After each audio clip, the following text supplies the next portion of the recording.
Good morning, and welcome to your morning cereal.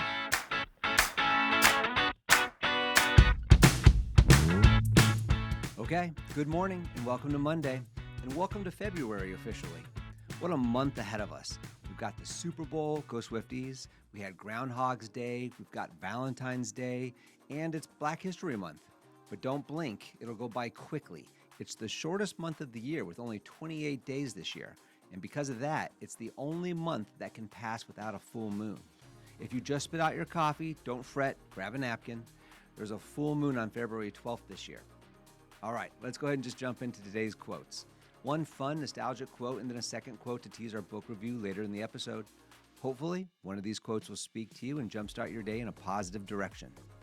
All right, the first quote is from funny man Mike Myers, who is quoted as saying, "It's better to fail trying than to never try at all." No doubt, the chance that we might fail is a scary thought, but the chance that we might succeed is exhilarating. Have the courage to take that chance. And today's teaser quote from the book review is, "I got the feeling that I had done something for him without his being able to do anything whatever in return for me." And as usual, we'll unpack that here in just a few minutes during the book review segment. But first, let's jump into our usual dose of fun and historic facts from this day in history. Today's news facts and birthdays are for February 3rd. In 1690, Massachusetts issued the first paper money in the American colonies.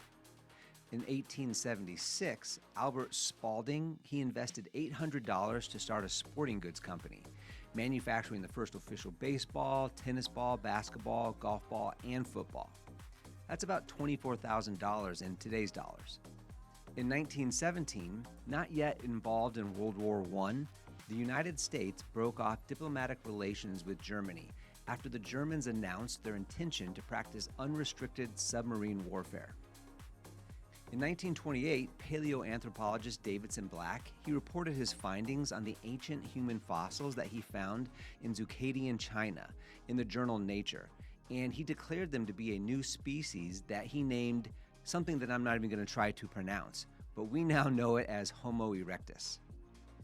And on this date in 1959, it's the day when the music died. It's when the plane crashed near Clear Lake, Iowa, that killed musicians Buddy Holly, Richie Valens, and J.P. Richardson. And in 1966, Luna 9 touched down on the moon. That's the unmanned Soviet spacecraft. It was the first one to achieve a soft landing on the moon.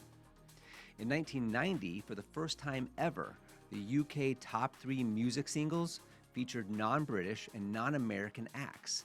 It included Ireland's Sinead O'Connor, Australia's Kylie Minogue, and Belgium's Technotronic. Finally, in 1995, American astronaut Eileen Collins became the first woman to pilot a space shuttle, and she piloted the Discovery space shuttle. If you were born in February, you are either an Aquarius or Pisces, so happy birthday if today is your birthday. You share a birthday with actor Nathan Lane. He's 68. You know him from movies like The Birdcage, The Lion King. He played the original Timon. And Australian actress Isla Fisher. She's 49. The number one song on this date in 1983 was the song Africa by Toto. This is an iconic song in any decade with some of the most famous lyrics like, "I bless the rains down in Africa. Sure as Kilimanjaro rises like Olympus above the Serengeti." I mean, come on. Interestingly, Toto won a Grammy for Album of the Year for Toto 4, the name of the album.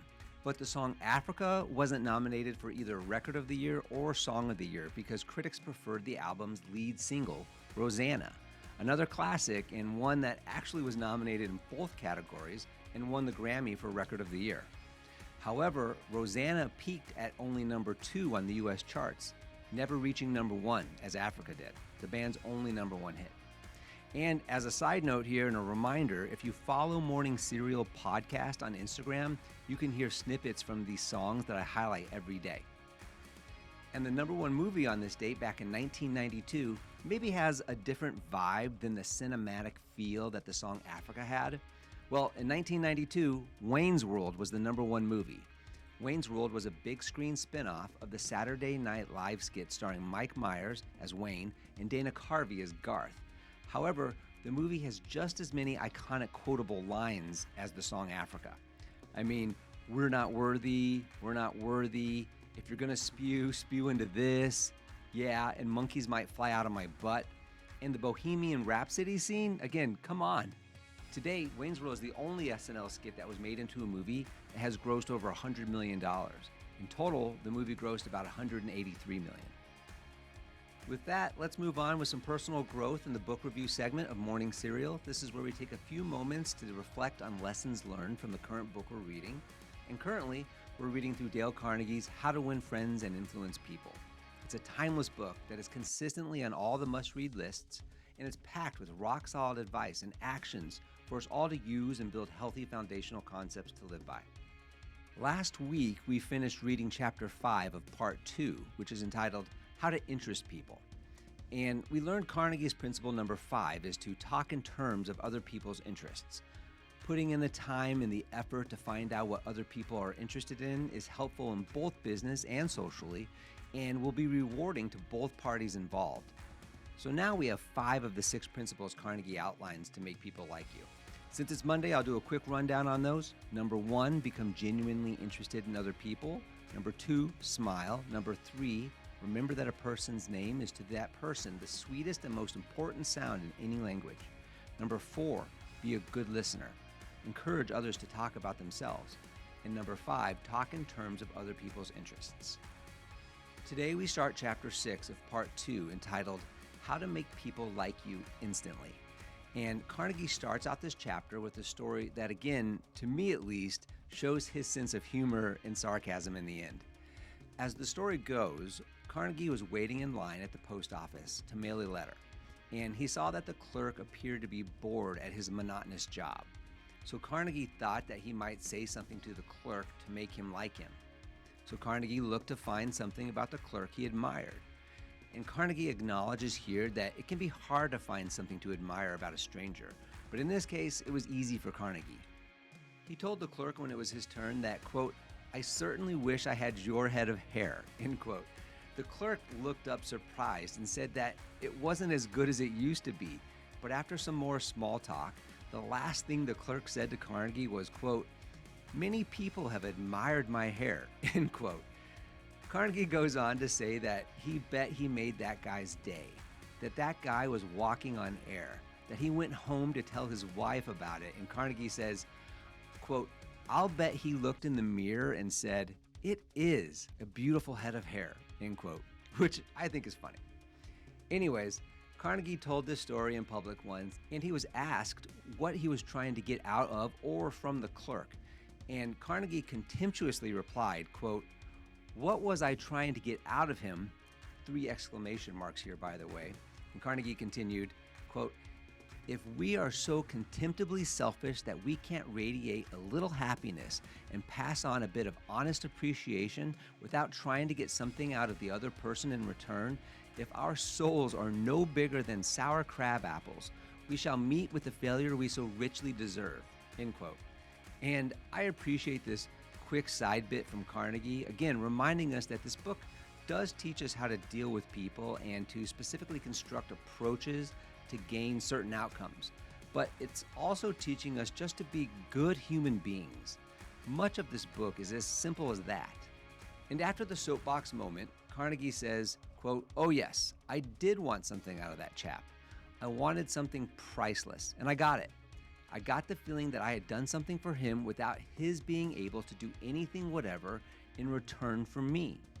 That is a feeling that flows and sings in your memory long after the incident is past," end quote. Here, Carnegie reminds us that there is one all-important law of how we should live. And if we do it right, it will bring us countless friends and happiness. But if we get it wrong, it will lead to endless trouble. And that law, again, is, quote, "always make the other person feel important," end quote. We covered that from John Dewey earlier in the book, and Carnegie reminds the reader that, quote, "the desire to be important is the deepest urge in human nature. And the desire is what separates us from the animals and is responsible for civilization itself." We'll end today's review segment on what Carnegie says philosophers, leaders, and figures throughout history have taught. from Zoroaster in Persia to Confucius in China, Lao Cha in the valley of Han, to Buddha and to Jesus on the hills of Judea, who Carnegie says summed it up best, quoting Jesus, quote, "Do unto others as you would have others do unto you," end quote. Again, so simple, but so true and so often hard to come by. Tomorrow, Carnegie covers a story about a man that owned a castle and how the power of appreciation helped him get there. Well, what better way to start the week than to remind ourselves of the golden rule? Perhaps that will help you through a difficult situation today or this week. Another week on the grind, but keep at it. You're doing great. Life is what happens when you're busy making other plans, so make those moments in between matter. We'll see you tomorrow and have a fantastic day. Don't forget to follow and subscribe to the Morning Serial podcast on the One Life Live It channel. You can find more episodes and videos by visiting our YouTube channel and the website at Sean Inglis and at SeanInglis.com, where you can also follow our other podcasts, the Mr. and Mrs. Inglis podcast and the Life Happens podcast.